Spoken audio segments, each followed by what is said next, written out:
भट्टी साहब, आप मुतमईन हैं जो इस वक्त हमारी डायरेक्शन जा रही है, और खासकर चले पहला तो एक हो गया ना राउंड, अभी जो सेकंड राउंड है इसमें ज़रा एनालाइज करें।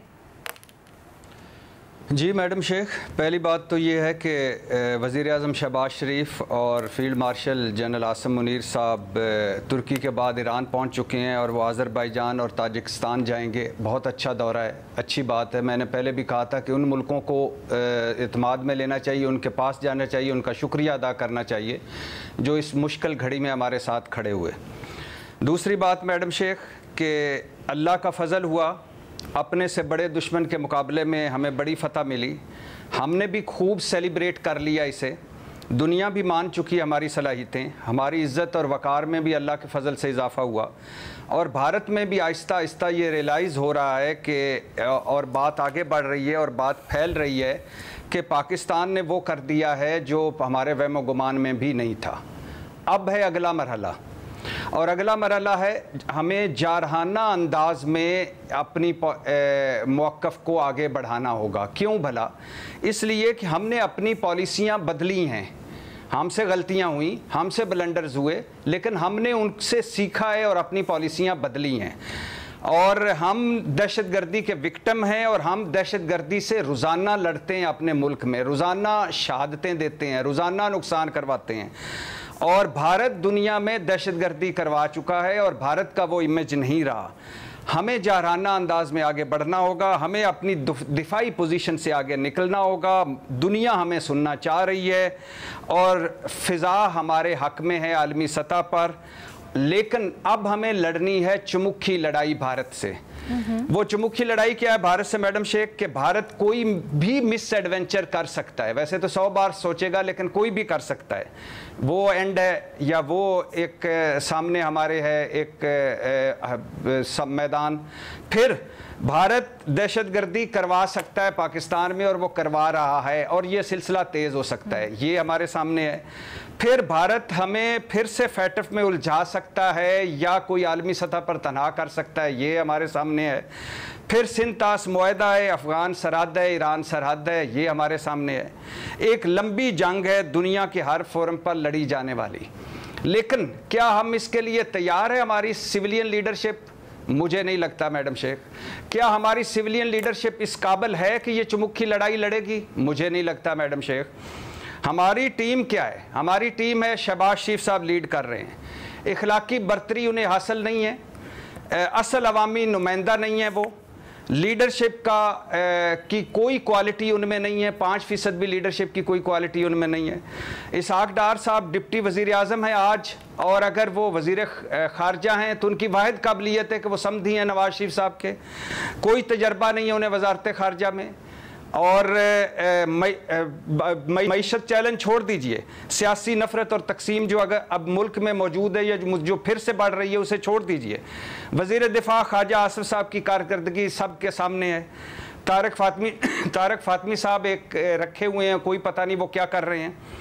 और मुशाहिद हुसैन सैयद साहब, मलिया लोधी साहबा और इस जैसे जो टेक्नोक्रेट्स हैं जो कई मुल्कों में नुमाइंदगी कर चुके हैं, उनको अपनी टीम में शामिल नहीं किया गया, ये भी हमारे सामने। और जो वफ्द बना है जिसमें तंग नजरी का मुजाहरा किया गया है, जिसमें अपनी अंदरूनी सियासत को सामने रखा गया है, जिसमें अन्ना वंडे रेवड़ियां ते मुड़ मुड़ अपने वो वाला सिलसिला रखा गया है, तो लिहाजा मुझे बड़ा डाउट है ये पाकिस्तान का मुकदमा है, पूरी दुनिया में जाना है, पाकिस्तान की जंग पूरी दुनिया में लड़नी है।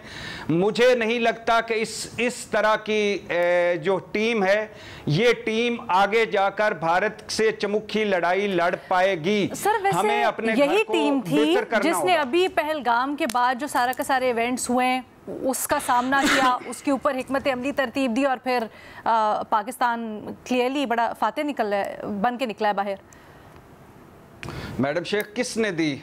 हमारी फौज ने, हमारी फिजाइया ने, हमारी सर एग्जीक्यूट उन्होंने की, लेकिन हिकमत अमली तो सारे के सारे मिलकर डिसीजंस लेते हैं ना, सिविलियन और अस्करी क़यादत साथ ही होती है। अगर आप मैडम शेख ईमानदारी से जज करें, पूरे हमारी सिविलियन जो सारी क़यादत है उनका मौक़िफ़ दुनिया के सामने जो उन्होंने पेश किया वो रख लें, और जो सिर्फ खाली DGISPR ने किया वो सामने रख लें, तो आपको लगेगा। ख्वाजा आसिफ साहब ने तो मुश्किलें पेश की हमारे लिए। अक़वाम मुत्तहिदा में भारतीय मंदूब ने उनके बयान से शुरू किया कि ये मान रहा है जी उनका वज़ीर दिफा। तो कहने का मकसद ये नहीं है कि ये तल्ख बातें होंगी मेरी। कहने का मकसद ये नहीं है कि ये, अगर आप समझते हैं तो बिल्कुल सही है, तल्ख बातें करनी है। कहने का मकसद ये है कि हमें वन टीम बनकर अपनी चीजों की कमजोरियों को खत्म करके पाकिस्तान का मुकदमा लड़ना है। लिहाजा बेहतर हिकमत अमली के साथ, बेहतर टीम वर्क के साथ जाएं। इस वक्त वो चीज मुझे आगे इस चमुक की लड़ाई के लिए नजर नहीं आपको मौजूद लग रही। उमर चीमा साहब, क्या आप इस बात से इत्तेफाक करते हैं? आपको लगता है इस वक्त जो सिविलियन साइड है वो जरा कमजोर है और वो उस तरह से सिफारती हमारा अब आगे जो आने वाली लड़ाई है वो नहीं लड़ सकेंगे? अच्छा, एक तो भट्टी साहब बात कर रहे थे ना, वो अन्ना वनडे रेवड़ियां बात कर रहे थे, अंधे की बात कर रहे थे। मुझे यकीन है कि भट्टी साहब का ये मकसद नहीं होगा, लेकिन ये इसमें अंधों का कोई कसूर नहीं है। मेरे ख्याल उनका जिक्र नहीं करना चाहिए। और मैं ये इसलिए बात कर रहा हूँ कि मैंने नोट किया है कि जो लोग माजूर होते हैं किसी हवाले से, वो इन चीज़ों को फील करते हैं। तो लिहाजा ये एक तो मैं ये बात करना चाह रहा था। दूसरा ये है कि भट्टी साहब जो है मेरे ख्याल वो चलिए अच्छी बात है, उन्होंने निशानदेही कर दी। जी उमर चीमा साहब, मैं वो एक निशानदेही की है भट्टी साहब, मुझे यकीन है कि आपका ये मकसद नहीं था। बिल्कुल सही चीमा साहब। दूसरा ये है कि भट्टी साहब जो है ना बेसिकली एक बड़ी एक एम्बिशियस किस्म के टारगेट देते रहते हैं गवर्नमेंट को। वो चाहते हैं कि ये ज़्यादा अच्छा परफॉर्म करें, इसलिए जो उनकी ज़्यादा क्रिटिसिज्म हो रही है वो कर रहे होते हैं। मैं अलीना ये समझता हूँ, पहली बात तो ये है कि जो पहले आप बात कर रही थी ना, महमल से भी पूछ रही थी कि हम जो है हमारी जो पहले मीडिया की वार हमारी कामयाब रही है। देखिए, जब हम दो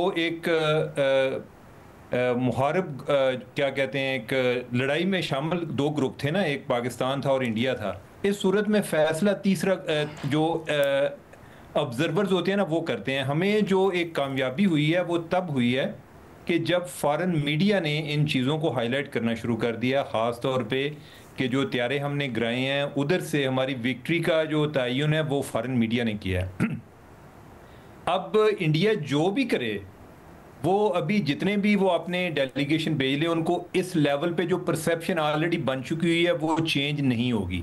ये बन चुकी है, लोग इतनी जल्दी अपनी परसेप्शन चेंज नहीं करते। लेकिन जिस फ्रंट पे हमें काम करने की ज़रूरत है वो ये है कि अभी उनके डेलीगेशन गए हैं, उन्होंने कोई 30 डेलीगेशन भेजे हैं अभी, यानी 30 ममालिक में वो उन्होंने अपने बंदे भेजे हैं। या यानी कि वो एक से दूसरे से तीसरे मुल्क में होते हुए यानी कि एक से ज़्यादा डेलीगेशन है वो जाएंगे। पाकिस्तान जो है ना, पाकिस्तान ने सिर्फ 4 ममालिक के लिए भेजे हैं। इसमें मैं वो शामिल नहीं कर रहा जिसमें प्राइम मिनिस्टर अभी गए हैं। ये जो बाकी जो टीम बनाई है बिलावल भुट्टो साहब की क़यादत में, उन्होंने चार जगहों पे जाना है। कोई 3 यूरोपियन कंट्रीज़ में जाना है और अमेरिका में जाना है। मेरा ख्याल है कि हमारे लिए ये एक अच्छी अपॉर्चुनिटी है। हमने सोचा नहीं था कि कश्मीर का इशू दोबारा स्पॉटलाइट में आ जाएगा। हमें इसको हाईलाइट करने के लिए और इस मौके को भांपते हुए ये ज़रूरत है कि हम जितनी जगहों पर जा सकते हैं हम कश्मीर के इशू को हम बता सकें कि ये वजह क्या है, ये हमारी आए दिन लड़ाई क्यों होती है और इंडिया ने उधर क्या किया है, ह्यूमन राइट्स की वायलेशन क्यों हो रही हैं। एक तो ये चीज़ करने की ज़रूरत है और हमें इस हवाले से करना चाहिए। परसेप्शन के लेवल पे इंडिया अभी कुछ नहीं कर पाएगा। वो जो उसकी परसेप्शन बन चुकी है इस लड़ाई की, वो चेंज नहीं हो रही है अभी। हमें लेकिन इस अपॉर्चुनिटी का इस्तेमाल करना चाहिए जितना इससे बेनिफिट ले सकते हैं। एक दूसरी चीज़, ये जो हम आए दिन बात करते हैं और हमने हमारे जो डेलीगेशन गए हैं इन्होंने भी बात करनी है, वो ये है कि बलूचिस्तान में जो इंडिया की मुदाखलत है उसके हवाले से कि जो इंडिया उधर दहशतगर्दी करा रहा है, जो टीटीपी को वो सपोर्ट कर रहा है, ये जो वाक़यात हैं, ये हम अगर डोसियर लिए फिरेंगे ना तो उनकी अफादियत एक ख़ास हद से ज़्यादा नहीं होती। हमें इस पर एक लीगल डिप्लोमेसी करने की ज़रूरत है। हमें ये चाहिए कि हमारे पास एक आप बेशक यंग लॉयर रख लें, ये जितनी भी एविडेंस हमारे पास है जो हम प्रेस कॉन्फ्रेंसेस में भी दिखाते हैं वो इसमें देखें कि कितनी प्रोसिक्यूटेबल है।